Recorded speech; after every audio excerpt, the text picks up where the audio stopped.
Hey guys, how's it going? Today's video is going to be another tag that I am fashionably late on. This is going to be the gender tag created by Wylde. I'm going to leave all the questions and her original video linked down below. This tag is about 5 years old, but I really loved watching it when it came out. And it's something that I have been thinking about more and more lately. The main thing that prompted this is that I am seeing more and more people put their pronouns in their Twitter bios. And I think that that is an awesome idea, not only for people that are trans, non-binary, etc., but also for cisgendered people, because I just think that we should be normalizing pronouns and all of that stuff.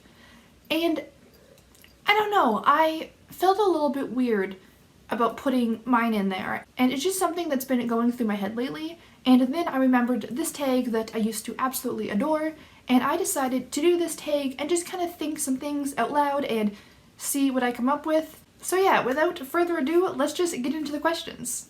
Question number 1 is the hardest, and that is, how do you self-identify your gender and what does that definition mean to you? So self-identify my gender? I don't know, it's not something that I think of often because I don't really know what to think about it. And it's something that when I think too hard about it, I get kind of confused. So overall, I guess that's kind of a cop-out answer, but I don't too much. Question number 2, what pronouns honor you? See, this is kind of the whole reason I made this video. If I had to choose a set of pronouns, I would say she, her, because that's what I've always been called, that's what I'm used to. But I really don't have a preference. I don't see any problem with they, them pronouns. She, her are familiar and comfortable for me. If someone was asking me what my pronouns were, I wouldn't say he, him, because I know that it doesn't quite fit, but when people do use he, him pronouns, I kind of like it. So it's a tough question, and that's why I don't put my pronouns in my Twitter bio, because it's really any of them, but if I had to pick one, it's she, her. The thing is though, even though I don't mind she, her pronouns, I don't like the typical like female terms. Like when I'm with a group of friends, I don't like when people address us as girls or ladies. I don't like that. It doesn't feel right to me. Okay, I'm sitting here editing and I just cut out like 10 million hours of myself rambling and trying to explain what I was talking about, and it didn't make any sense. So I'm going to just try to use some examples because that's going to be so much easier. So what I'm trying to say is that pronoun-wise, like strictly pronouns, I tend to offer she, her, although I really don't have any preference. But as far as terms go, I prefer masculine or gender-neutral terms. Like for my sexuality, I'm attracted to girls, but I don't like the word lesbian for myself. I identify as gay. It's just a more comfortable label for me. When I'm talking about something that I'm really into, I call myself a fanboy. I don't like fangirl. Again, it doesn't feel right to me. I was living with a couple for a little while who were kind of a second set of parents to me, and they introduced me as their son. One of my coworkers at the studio refers to me as the rad dad of the group. I don't mind she, her pronouns, but I don't like the terms that are typically reserved for women, if that makes sense. I hope it does. I'm really sorry. I tried my best. So I kind of like the more masculine or gender-neutral terms for things, but as far as strictly pronouns, I don't have a preference, but I tend to offer she, hers for the most part. Question number 3, describe the style of clothing you most often wear. I would describe my fashion as like a geeky grandpa. So I have pretty much exclusively geeky t-shirts. That's almost always what I wear. And I always wear black dress pants. I have 4 pairs of the exact same pairs of pants. If I'm filming, honestly, I'm probably wearing my pajama pants, but when I'm actually dressed and out and about, I wear black dress pants, usually a geeky t-shirt, and what my mom likes to call my old man sweaters. But that's what I like the most. If we're talking like formal wear, I always wear masculine formal wear, button-up shirts, ties, etc. I don't wear dresses, I don't wear skirts, I don't like them, they don't feel right to me. When I was a manager at my last job and we had to wear like the formal official uniforms, I always wore the men's uniform with the button-down shirt and the tie and all of that stuff because that's what I like for formal wear. As far as accessories go, I don't wear many. I wear a lot of hats. I have a watch. I don't wear rings. I used to sometimes, but I just haven't in forever. I don't wear bracelets, I don't wear necklaces, aside from like piercing jewelry. I really don't wear any jewelry, anything like that. So yeah, as far as formal clothes go, I tend to go either androgynous or masculine, but if I'm just lounging around in my day-to-day clothes, geeky grandpa. Question number 4. Talk about your choices with body hair. How do you style your hair? Do you have facial hair? What do you choose to shave or choose not to shave? So styling my hair, I don't do much to it. I wash it every now and then, but I like having short hair. I used to have very long hair. I'll insert a picture.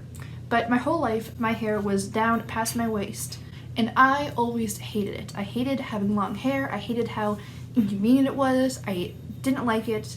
And then I finally cut it all off one day, and then after about a year, I cut it all off, and this is basically the length that I have. I like dyeing it because I never got to do that when I was younger because my hair was crazy long, and I always knew that when I was going to cut my hair, I was going to donate it, and you can't donate dyed hair to most places, at least around here. So yeah, I never dyed my hair before, and now that I can, I'm having so much fun with it. As far as facial hair goes, nope. For shaving, I always shave my armpits because it's just scratchy and uncomfortable. When I don't like the feeling of having underarm hair. For my legs, I like the feeling of smooth legs. I just think that it's comfy, and especially wearing fuzzy wuzzy pajama pants when your legs are like freshly shaved. I love that. It's just very comfy and cozy to me. But I don't shave my legs all that often because with my back, it's very difficult to bend and reach my legs in the shower, and it's just very complicated, and I don't have good balance or a place to safely sit in the shower, and I'm not flexible because of all my back surgeries and stuff, so I don't shave my legs as often, but that's mostly just because it's physically difficult and painful to do so. But if I had the option, I would keep my legs pretty much shaved because I like it. It feels nice. Question number 5. Talk about cosmetics. Do you choose to wear makeup? Do you paint your nails? What types of soaps and perfumes do you use, if any? I don't wear makeup. I don't own makeup. It's just not something I ever got into. As far as painting my nails go, I don't have them painted right now, but I love painting my nails. I like just having extra little pops of color. I think that's really fun. As far as perfumes and soaps, I don't wear perfume. I've never owned perfume. I don't have a very strong sense of smell, so it really doesn't have a point to me. As far as soaps go, I don't really understand what it means, if any. Like, I use soap, like when I'm washing my hands and stuff. I just have usually like dollar store soap that's cheap and smells kind of nice. I like vanilla type smells. For deodorant, I always wear Old Spice. I love Old Spice. I like their smells. I don't like flowery smells, and a lot of women's deodorant is very flowery, and I don't like that as much. I really like Old Spice's smells though, and it's just a very good quality deodorant. And as far as body wash goes, I usually stick with Old Spice because I already know that I like their smells, so why not? Question number 6. Have you experienced being misgendered, and if so, how often? I have a couple times, but it's not something that comes up all that often. But especially when I worked at the movie theater, there was a lot of kids around, and sometimes they would just refer to me as the man over there, and I never minded at all. It was always kind of funny. So yeah, I guess kind of, but not often, and when it did happen, I kind of liked it. Question number 7. Do you experience dysphoria, and how does it affect you? Not really, especially not in the context that we're talking about here. Every now and then, I kind of don't like some parts of my body for one reason or another, but I don't think severe enough or often enough to say it's dysphoria. I think it's just regular insecurities, lack of confidence, etc. I've also struggled a lot with an eating disorder, so I don't necessarily have a good view of my body anyways, but I don't think that it really is something that kind of comes into play for this. Question number 8. Talk about children. Are you interested in having children? Would you want to carry a child if that were an option to you? And do you want to be the primary caretaker for any children you may have? Yes, I definitely want to have children someday. I have always wanted to be a parent. It is something that is just a very big goal for me. Honestly, given the choice between having a significant other and having a child, I would choose having a child. If I were in a very loving, fulfilling relationship forever, but never had a child, I wouldn't be happy in the end. Obviously, I wouldn't choose to be a single parent because I know that that's not an easy path, and in a perfect world, I'd have a loving spouse and a child and everything would be great. But if I had to choose one or the other, I would rather be single and alone forever than not have a child. As far as how to have that child, I have always wanted to adopt ever since I was really young and learned what adoption was. I just remember thinking that it was such an amazing concept that people came up with, that there was these children that needed families, and there were these families that wanted children, and you could just put the two together and everything would be amazing and magical. And I just always loved that idea. So I never had the desire to carry a child anyways. And also with my back, with my other medical problems, it would be very, very difficult for me to carry a pregnancy to full term and deliver a child. So medically, it would be a very bad idea for me to attempt to carry a child. And also, I've never had the desire to do that. So I always wanted to adopt, and that's definitely the route I would love to take. As far as a primary caretaker, if I have a significant other or a second parent, I would want us to be both equally primary. I don't believe that there should be a primary and a secondary caretaker. If I was the only caretaker, of course I'd want to be the primary, but if I had a spouse, I would like them to also be primary caretaker. I wouldn't want them to be a secondary parent. I don't think that that would feel right to me. Question number 9, talk about money. Is it important for you to provide for a family financially if you choose to have one? Is it important to you that you earn more than any partner you may have? Do you prefer to pay for things like dates? And are you uncomfortable when others pay for you or offer to pay for you? I would really want myself and my spouse to be very equal 50-50 with all things financial. I don't really care who earns more. I just want them to be able to pull their weight, and I would expect the same of myself. I think that financial responsibility is something that's very important to me. I work really hard to make a budget and stick to my budget.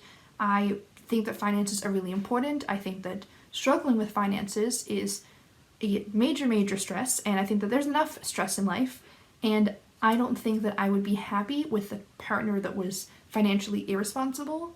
If they didn't earn that much money, but they were able to, I guess, make good use of what money they did earn, I would be definitely happy and satisfied with that. But if they were somebody that was always buying useless things instead of paying their bills, I would not be able to get along with somebody like that. So as far as who is earning more, it doesn't matter as long as we can both contribute 50-50. And of course, if depending on circumstances, one person needs to kind of contribute a little bit more 1 month, or one person needs to help out a little bit more, that's okay. But as long as overall it's pretty much 50-50, that would be ideally what I would love. Same for things like dates. I like when it's 50-50. If it's someone that you're dating regularly, you can take turns paying for each other, or you can just always split everything 50-50. I'm really comfortable with either of those. I don't necessarily like when people pay for me, but that's just because I'm uncomfortable receiving gifts. It's just something that I'm just really awkward about. So I'm a little bit uncomfortable when people offer to pay for me, but not necessarily because of financial aspect, just because I'm really awkward when it comes to accepting things. So, and finally, question number 10, is there anything else you want to share about your experience with gender? So, I don't know, I guess this is just kind of my rambly bit for my final thoughts. But I really don't have any strong feelings about gender or my gender, and I really haven't figured it out yet.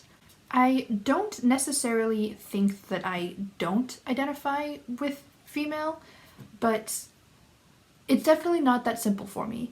I really prefer it being kind of more on the androgynous side of things. I kind of like playing that middle ground. I don't like things that are especially feminine. I don't like being referred to by feminine terms, as I mentioned.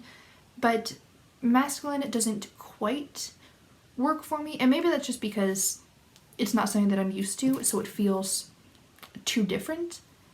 And I don't think that non-binary or gender fluid or genderqueer really feel fully right to me. So I guess what I'm trying to get at is that I don't know. I'm 28 years old, I'm supposedly an adult now, but that doesn't mean that I have these things figured out.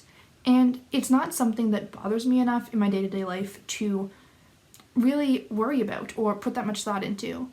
I know that for some people, their gender and their gender identity and their gender expression is really important to them, and I think that that's awesome. I think that if that's something that's important to you, I think that you should definitely express that and do whatever you need to do to feel comfortable. But I don't think that I need to do anything specific to feel comfortable, and I don't think I feel uncomfortable enough to really have to put that much thought or work into it. If that ever does change, of course, I'm going to pursue that and see where that takes me. but as of right now, I'm okay with it. So there we go. That was the last question. I don't know if we learned anything today, but it felt good to get it off my chest. I know that I was a little bit rambly and all over the place, and hopefully in editing I can make this more coherent. But if you have any questions, if there's anything that I didn't quite answer properly or anything that you wanted to know, ask me any questions down in the comments, or you can also DM me on Twitter if you want. Hi, Comet! I really don't mind answering any questions. You can either comment down below, or if you don't want it to be a public question, you can DM me on Twitter. My Twitter handle is @tabuggy. So yeah, that's pretty much all I have for today. If you guys enjoyed this video, please click the like button to let me know, and subscribe to stay up to date with the rest of my videos. I usually post videos about reading or writing or the cats, whatever else I happen to come up with, and I post new videos every Wednesday and Sunday. So I hope to see you guys next time, and until then, have a great day. Bye!